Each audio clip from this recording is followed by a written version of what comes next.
A little bit of a different video today because today I'm actually going to pay my respects to my late father. I haven't really been back in Hong Kong since 2020. He passed away in 2019. I intended to come back on the anniversary of his death to pay respects close to where we scattered his ashes, but then COVID hit, so I never got a chance to do that with my mom and my sister. I'm just gonna go do it on my own. It's between two of the major islands here in Hong Kong, so I'm down in this place called Aberdeen. I'm gonna catch a ferry over to Llama Island. It's only one L, not like the animal. That's kind of what's on the agenda for today. Aberdeen, interestingly, has some significance to what I'm doing today as well, because the hospital that my dad was at, in order to get there when he was, you know, in the hospital, we had to come through Aberdeen. So, and Aberdeen is actually the original harbor for which Hong Kong got its name, Fragrant Harbor. It's just interesting to come back through.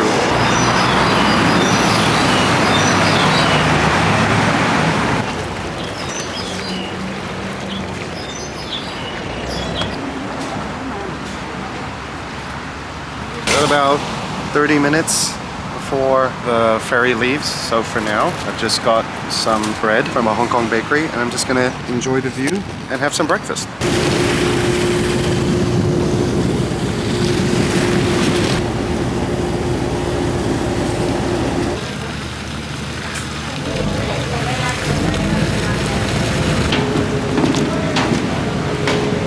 On Llama Island, took like 40 minutes.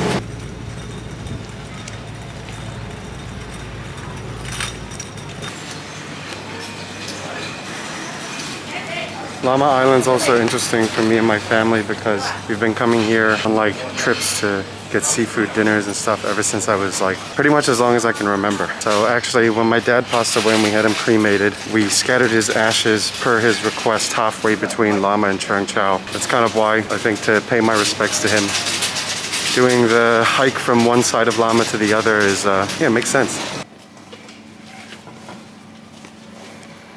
So on Llama, there's kind of like 3 piers, but there's 2 main ones. There's Yeung Shui Wan and Sok Hu Wan. What we used to do is take a junk, like a boat, land at one pier, walk all the way through to the other one. It's like a just over an hour hike, I think. I can't remember. And you have a big seafood dinner or lunch, whatever the time is on the other side. It's one of my dad's favorite activities. It's really cute coming back and seeing how, in some ways, Llama hasn't changed at all. And of course, in other words, it has definitely developed. The pier was very different. There's like a library there now. A lot of the houses look nicer.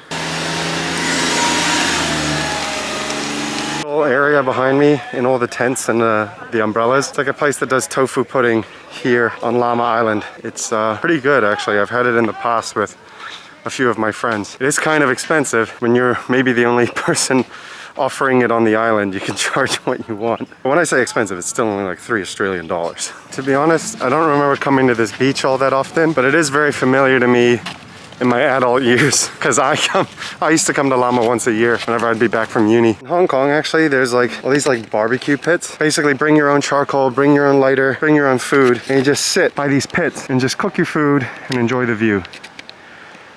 This here is about the midway point on the hike. It's yeah, about 40 minutes in each direction to get to a pier. So this is the lookout point actually, where I guess a lot of people would stop, enjoy the view, catch a breath. But the main thing for me, from this lookout point, you can kind of roughly see where we scattered my dad's ashes. If you guys remember, we're on Llama. Way over there is Cheung Chau. These are the 2 places that we would most often go to on like these boat trips that my dad really liked to take. So this is probably the place where you can have the best view of the last time I saw my dad in any sort of form. I brought a few things, chief of which is the beer that always reminds me of my dad. I know that he had a few that he really liked. Qingdao beer. This is, I know my dad drank this a lot. This is more for me than it is for content. I think the last time that I was on Llama Island was when we scattered my dad's ashes, and after that we went for a seafood lunch where we just kind of talked about his life and remembered who he was. A strange time coming back to Hong Kong and not having my dad here actually. Last time I was back he was already gone, which would have been March 2020, just when the pandemic was kicking off. I guess this is the first time that feels like everything's changed. My mom had to move house So I came back from the airport to a house that I don't recognize. In that sense, it didn't really feel like home in some ways. And then of course, I'm so used to this idea that my dad's supposed to be here. And like, I'm in my 30s. I guess you're never ready to lose a parent. You'd feel like maybe at 30, life would prepare you for it. But there's so much stuff that has even just happened in the past 3 years where I just wish I had him there to talk to. My mom and my sister are great. I love them to death, but I really feel like my dad was the leader of our family, so to speak. And it's just so strange to be going through like so many things in life without him. I think one of the things that makes me really sad is that whoever my future partner is, my kids, they'll never meet him. I got to spend some time with my niece while I'm here in Hong Kong. It also makes me so sad to know that she'll never meet her grandfather either. You know, and I'm sure my sister feels the same way. I think in some ways you can kind of feel like maybe you wouldn't make so many mistakes if you still had those positive influences in your life. I also know that not every mistake that I made over the past 2.5 years is because he's not around. You have somebody there as a staple in your life. It's like a terrible analogy, but imagine if one day they were just like, yep, you know, bread, it's gone. Forever. All bread. Everybody has bread. So, yep, but for you specifically, no more bread. You can see everybody else with their bread, but for you, no more bread. Not a good analogy, but I can't think of anything else. To think like all these big life stages that I'm gonna come up to, that my dad will just not be there, no matter what. There's like nothing I can do. On the other hand though, coming back to Hong Kong it took me a while. I think the first few days I was just like, I still felt so foreign. Hong Kong still feels like home, very much so. Which makes it weird when I consider this idea of like, am I gonna stay in Australia for the rest of my life? I mean, I got my permanent residency, so I guess that was the plan, but it's hard for me to leave my family here.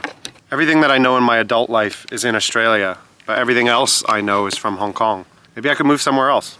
I don't know, give Canada a go. I've heard it's pretty great. I've heard it's Australia, but cold. I think that's it for the vlog. Probably spend a bit more time here just pondering. I miss you, Dad. It's really hard without you. I wish you got to enjoy your retirement. It feels very unfair that my dad passed away in the first year of his retirement. He'd spent his whole life making sure his family was okay. And then he never really got to enjoy the things that he had prepared for his family. I miss you, Dad.